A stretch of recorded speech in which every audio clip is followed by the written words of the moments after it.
السلام علیکم ورحمۃ اللہ وبرکاتہ۔ الحمد للہ وکفى وسلام علی عباده الذین اصطفى، اما بعد۔ عن عقبة بن حارث رضی اللہ عنہ قال صلیت مع النبی صلی اللہ علیہ وسلم العصر فلما سلم قام سريا دخل على بعض نسائه الى آخر الحدیث، رواه البخاری۔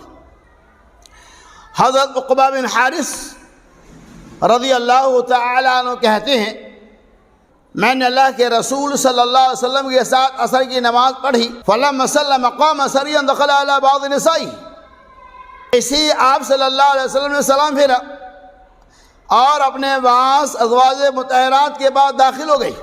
نماز کے اندر ہی یہ خیال آیا آپ کے گھر میں سونا رکھا ہوا ہے۔ نبی صلی اللہ علیہ وسلم نے اس بات کو پسند نہیں کیا کہ آپ کے گھر میں ایک دن یا ایک رات کے لیے سونا پڑا رہے۔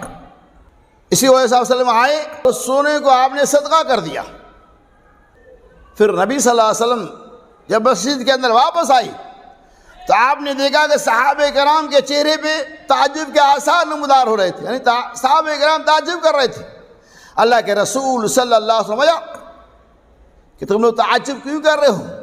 حالت نماز میں مجھے یہ خیال آیا کہ میرے گھر میں سونا پڑا ہوا ہے اور میں اس بات کو برداشت نہیں کر سکتا تھا، اسی لیے میں فوراً گیا اور اس سونے کو میں نے تقسیم کر دیا۔ اس سے کیا پتہ چلا کہ حالت نماز کے اندر اگر کسی آدمی کا ذہن منتشر ہو جائے، ذہن و دماغ میں کوئی بات آ جائے تو اس کی وجہ سے اس آدمی کی نماز فاسد نہیں ہو سکتی ہے، اس آدمی کی نماز خراب نہیں ہوگی۔ کچھ لوگ اس وجہ سے نماز نہیں پڑھتے ہیں کہ ہم جو نماز میں داخل ہو جاتے ہیں تو ہمارے ذہن و دماغ کے اندر کچھ دنیا کی باتیں آ جاتی ہیں، خیالات آ جاتے ہیں۔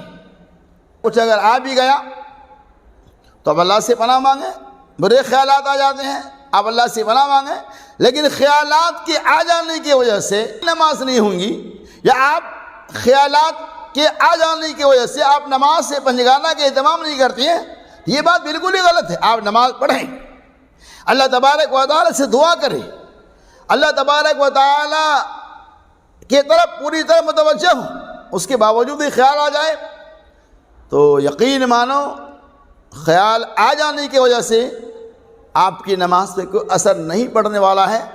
آپ پوری توجہ اللہ تبارک و تعالیٰ کی طرف لگائیں، پورا دھیان پروردگار دو عالم کی طرف لگائیں، اللہ نماز کو قبول کرنے والا ہے۔